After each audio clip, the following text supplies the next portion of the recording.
নমস্কার বন্ধুরা, আমি অচিন্ত। আজ চলে এলাম আবারও আপনাদের মাঝে।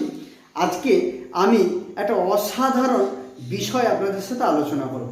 সেই বিষয়টা হলো how to sell anything to anyone. অর্থাৎ আপনি কিভাবে যে কোনো জিনিসকে যে কোনো ব্যক্তির কাছে সেল করতে পারেন। তবে ভিডিওটা শুরু করার আগে আপনাদেরকে একটাই কথা বলা, আপনি যদি আমার পরিবারে নতুন সদস্য হয়ে থাকেন তাহলে অবশ্যই আপনি চ্যানেলটাকে সাবস্ক্রাইব করবেন আর পাশের বেল আইকনটা অবশ্যই অন করে রাখবেন, যাতে করে এরকম ভিডিও আপনার কাছে অবশ্যই আগে পৌঁছয়। আর তার সাথে সাথে ভিডিওটিতে লাইক করতে ভুলবেন না। যদি ভিডিওটা আপনার ন্যূনতম উপকারে লেগে থাকে বা সহযোগিতা করে থাকে তাহলে অবশ্যই কমেন্টে জানাবেন। হ্যাঁ, ভিডিওটা শেষ পর্যন্ত দেখবেন, কারণ কয়েকটা গুরুত্বপূর্ণ পয়েন্ট আমি বলেছি, যে পয়েন্টগুলো আমি 100% শিওর আপনার সেল ডেভেলপ করতে 100% আপনাকে সহযোগিতা করবে। তো চলুন আমরা ভিডিওটা শুরু করি। সো আজকের এই ভিডিওর মাধ্যমে ক্লিয়ারলি আলোচনা করব আপনি কিভাবে আপনার সেল ডবল করতে পারেন, সেটা আপনি যেই সেক্টরেই থাকুন না কেন। সো আমরা এই সেল সাবজেক্টটা শোনার সাথে সাথেই অনেকেই কিন্তু এই বিষয় থেকে আমরা মুখ ফিরিয়ে নিই বা দূরে সরে যাই। অ্যাকচুয়ালি সেলকে বলা হয় রিজেকশন জব। আপনি যদি 10 জন ব্যক্তিকে কোনো জিনিস, প্রোডাক্ট বা যে কোনো জিনিস আপনি সেল করতে যান, তাহলে দেখবেন তাদের মধ্যে 8 জন আপনাকে কিন্তু না বলে, আর বাকি দেখবেন মোটামুটি 2 জন আপনাকে হ্যাঁ বলবে। তার মানে এই যে 8 জন না বললো, এই না শোনার যদি ক্ষমতা আপনি তৈরি করতে পারেন, তবেই গিয়ে কিন্তু দেখবেন আপনার সেল ডবল হয়েছে বা ডেভেলপ হয়েছে। আমরা কিভাবে সেল করতে পারি? এই সেল যদি সঠিকভাবে শিখে নেওয়া যায় এবং সিস্টেম মেনে যদি সেল করা যায়, তাহলে জেনে রাখুন এই প্রফেশন থেকে, এই সেলস প্রফেশন থেকে একজন মানুষ, একজন ডক্টর, একজন লয়ার, একজন প্রফেসর, ইভেন একজন আর্টিস্টের থেকেও অনেক বেশি ইনকাম করতে পারে। এই সেলস প্রফেশন এমন একটা প্রফেশন। এই সিস্টেমটা আপনাকে শিখে নিতে হবে এবং এর নিয়ম মেনেই কিন্তু কাজ করতে হবে। দেখবেন পৃথিবীর প্রত্যেকটা ব্যক্তি সেল করেন। একজন ভিক্ষুক তিনিও সেল করেন, একজন চাকুরিজীবী তিনিও সেল করেন, একজন বিজনেসম্যান তিনিও সেল করেন। তাহলে ওনারা কি সেল করেন? একজন ভিক্ষুক দেখবেন তার ওই করুণ যে ফেস, তার যে করুণ চেহারা, সেটাকেই কিন্তু সে সেল করে। একজন চাকুরিজীবী কি করেন? তিনি তার সময়টাকে সেল করেন।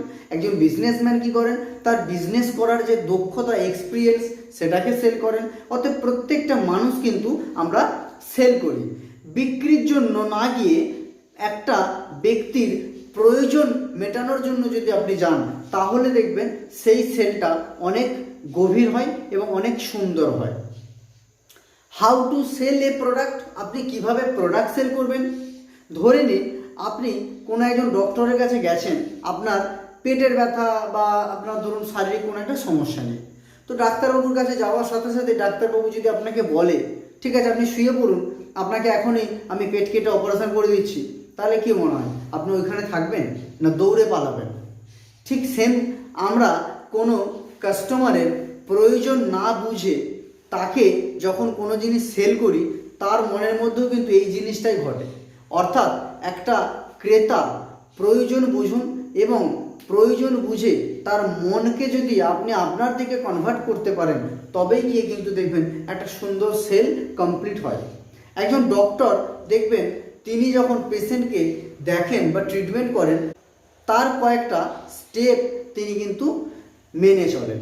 যেমন দেখবেন প্রথমেই একজন ডাক্তারবাবু কিন্তু কাউকে ট্রিটমেন্ট দিয়ে দেন না। প্রথমেই একজন ডাক্তারবাবু কিন্তু এক্সামিনেশন করেন, অর্থাৎ তাকে কিছু প্রশ্ন করেন, কত দিনের সমস্যা, কবে থেকে হচ্ছে, কি হচ্ছে, কি প্রবলেম হচ্ছে, আর কি প্রবলেম আছে, বিভিন্ন রকমের প্রশ্নের মাধ্যমে কিন্তু তার সমস্যাটাকে বের করার চেষ্টা করেন। এরপরে কি করেন? এরপরে দেখবেন ডায়াগনোসিস করেন, অর্থাৎ নিরীক্ষণ করেন যে তার সমস্যাটা কি, প্রপার সমস্যাটা কি, অ্যান্ড দেন তারপর তিনি কিন্তু তাকে ট্রিটমেন্ট দেন। তাহলে দেখুন এই 3টে স্টেপ আমরা যদি গভীরভাবে রিয়েলাইজ করি, তাহলে খুব সহজে আমরা কিন্তু সেল বিষয়টাকেও শিখে নিতে পারি বা ক্যাপচার করতে পারি। তার মানে প্রথম আমাদেরকে এক্সামিনেশন করতে হবে, তারপর আমাকে ডায়াগনোসিস করতে হবে, দেন ট্রিটমেন্ট, অর্থাৎ তারপর আমি প্রোডাক্ট সেলের ব্যাপারেতে কথা বলবো। আর what is sell? Sales is a science, sales is a art. অর্থাৎ সেল বা বিক্রয় বিজ্ঞান এবং কলা বা শিল্পের সমন্বয়কেই বলা হয় সেল বা বিক্রয়। ক্রেতার প্রয়োজন বুঝে তার মন জয় করাকেই কিন্তু এক কথা আমরা সেল বলি।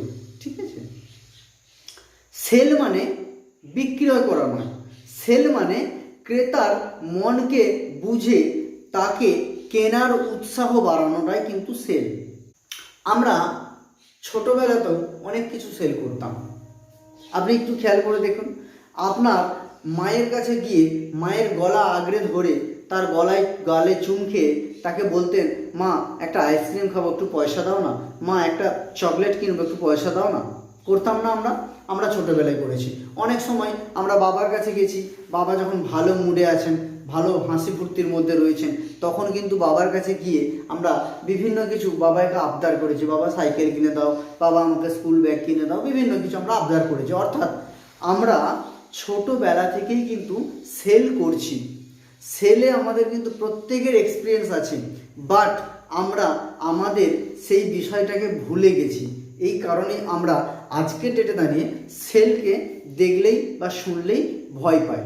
যে যত বেশি সেল করতে পারবেন সে তত বেশি বাই করতে পারেন। অর্থাৎ আপনি যত বেশি বিক্রি করতে পারবেন আপনি তত বেশি আপনার প্রয়োজনীয় জিনিস কিনতে পারবেন।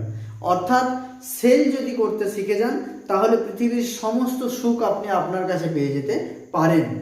আমরা সাধারণত কি পারি না বা আমার দ্বারাই কোনটা সম্ভব নয় এটা ভেবেই আমরা কিন্তু আমাদের সময় নষ্ট করে ফেলি বা আমাদের জীবনটাই কিন্তু আমরা শেষ পর্যায়ে পৌঁছে যাই। কিন্তু জেনে রাখুন, আমি কি পারি, আমার দ্বারাই কি সম্ভব, এটা আমরা কোনোদিনও ভাবি না, আর এটা ভেবে কোনোদিনও আমরা আনন্দিত হই না। প্রতিটা মানুষ এই পৃথিবীতে ইউনিক। অর্থাৎ ঈশ্বর বা আল্লাহ যাই বলুন না কেন, তিনি প্রত্যেকটি মানুষকে কিন্তু ইউনিক বানিয়েছেন। একটা মানুষের মধ্যে যে কোয়ালিটি রয়েছে দেখবেন অন্য কারোর মধ্যে সেটা থাকে না, প্রত্যেকের মধ্যে স্পেশাল কিছু কোয়ালিটি থাকে। সেই স্পেশাল বিষয়টাকে আমরা যদি ইউটিলাইজ করতে পারি এবং সেটাকেই যদি আমরা সঠিকভাবে তুলে ধরতে পারি তাহলে আমরা পৃথিবীতে অনেক বড় সেল করতে পারি। আর এই সেল ডিপার্টমেন্টটা আমি আবারও বলছি, যদি আমরা সঠিকভাবে শিখে যেতে পারি তাহলে আমরা পৃথিবীর ধনী ব্যক্তিদের মধ্যে নিজেদেরকে নিয়ে আসতে পারি। কারণ পৃথিবীতে উইথাউট সেল কোনো কিচ্ছু হয় না। পৃথিবীর যা কিছুতে আছেন সবের মধ্যেই সেল লুকিয়ে রয়েছে। সেল করার জন্য আমাদেরকে কি করতে হবে?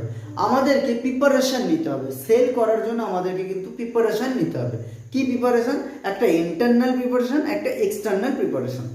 ইন্টারনাল প্রিপারেশন কি না, ইন্টারনাল প্রিপারেশন হলো আমি আমার স্কিল ডেভেলপমেন্ট, আমার স্পিকিং পাওয়ার, এইগুলো আমাকে সঠিকভাবে শিখতে হবে বা তৈরি করে নিতে হবে। এটা হলো ইন্টারনাল। আর এক্সটার্নাল কি না, এক্সটার্নাল হচ্ছে আমার ড্রেস কোড, আমার স্মার্টনেস, আমার লুকিং, এই বিষয়টা আমাকে কিন্তু ঠিক রাখতে হবে। কারণ জেনে রাখুন, আপনি যত ভালো সেলস পারসনই হন না কেন, আপনার যদি হেলথ ঠিক না থাকে তাহলে আপনি কিন্তু কোনো মতেই সাকসেস সেলসম্যান বা সাকসেস সেলার হতে পারবেন না।